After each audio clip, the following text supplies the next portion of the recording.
Mr. Warsh, you are now recognized. Thank you, Mr. Chairman. I appreciate your consideration today. I've known you for quite a while, and I certainly appreciate the many courtesies you've given me, not just since the President's nomination, but long before. It's an honor to be with you, with Ranking Member Warren, and with the entire committee. I'm deeply grateful to President Trump for asking me to take on this public trust, because that's what it is, a public trust. The President believes that real economic growth in the U.S. and real take-home pay will accelerate. I share the President's confidence in our country and its people. America's economic growth potential is rising as we sit here today. I'm also especially happy that my wife Jane is here. She's been with me for many of the most important moments in my life. I'm grateful for her love and her personal accomplishments. I reciprocate that with somewhat of my own love, though I'm a little more stoic than she. And about every 20 years, I reintroduce her to this committee. She sat behind me 20 years ago, and it was almost 20 years ago to the day, and so let me offer today what I said then. Jane, happy anniversary. I'm also thinking of my late mom and dad. They were paying great attention to this hearing 20 years ago. They're no longer with us, but I was always proud of them and the values they taught me, and I hope they'd be proud of me today.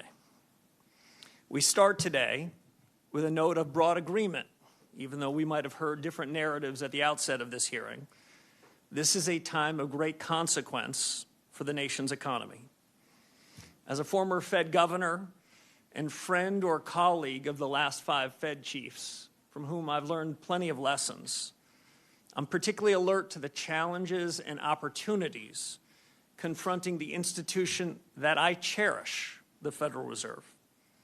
To the President, to the Congress, the nation, I owe my best judgment and my most faithful efforts in serving the mission that you and Congress assigned to the Federal Reserve, including full employment and stable prices.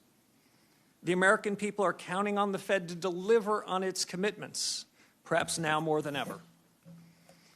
The real highlights of my life are not on my resume, as Senator McCormick said. They include the individuals with whom I worked and from whom I learned. I graduated from high school in upstate New York. I had some exceptional teachers there and some brilliant classmates.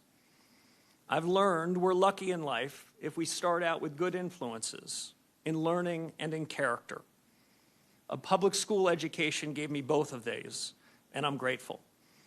I made my way to Stanford and found myself in the company of some of the most highly accomplished economists and policymakers.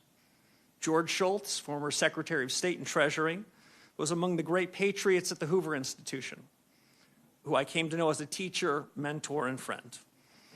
He passed away right after COVID at age 100, but I still feel him with me. I could not have imagined a better formative experience than working from and learning from folks like him. I could tell you about all the things I learned, but maybe the most important was to be around people completely devoted to the ideas and ideals of our country. Silicon Valley in the early 90s, another fitting backdrop for all the things we confront today. I found myself in the right place at the right time. The U.S. was at the vanguard of a new era of technological leadership, and I just looked out my door to see it.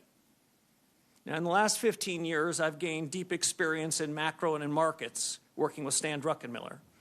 He never held a position in government, but is no less a patriot. He never got a PhD in economics, but I don't know a finer economic thinker. Without their guidance and the guidance of Condi Rice, my friend and I should say my boss at the Hoover Institution, I doubt I would be sitting before you today as the President's Fed Chairman nominee. But I'm certain of one thing. Absent their tutelage, absent their example, I would not be as prepared for the urgent, mission-critical task at hand.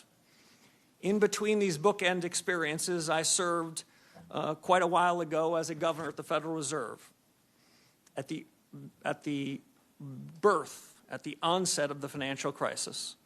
As Senator Warren said, our central bank played an indispensable role.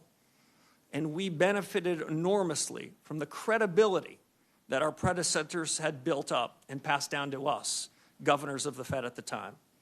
In these unusual and exigent circumstances, I saw the Fed and its people at their very best. But I also witnessed an institution that was tempted to play a larger role in the economy and society. So let me be very clear.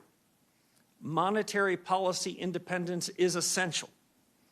Monetary policy makers must act in the nation's interest. Their decisions the product of rigor, deliberation, and unclouded decision-making.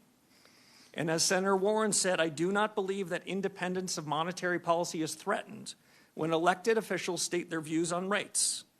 Fed independence is up to the Fed.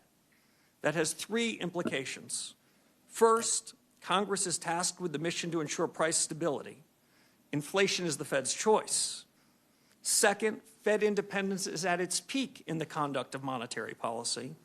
And third, as the chairman said, the Fed must stay in its lane. I'm committed to ensuring that the conduct of monetary policy remains strictly independent, equally committed to work with the administration and Congress on non-monetary matters that are part of the Fed's remit, and I commit myself to accountability. Finally, I'll just say this, Mr. Chairman. Milton Friedman had a phrase that always stayed with me. He always worried about government officials that lured and hung around with what he called the tyranny of the status quo. Status quo practices and policies are especially harmful when the world is changing this fast. If confirmed as chairman, I will be faithful to the Constitution, to the Federal Reserve Act, and to the very best of the Fed's traditions. I believe a reform-oriented Fed can make a real difference to the American people. And if confirmed, I will seek to create an environment in which the best people do their best work. Candor and goodwill will go a long way in pursuing those objectives. And I suspect this hearing, Mr. Chairman, will put us to the test. It's a real privilege to be here. Thank you, sir.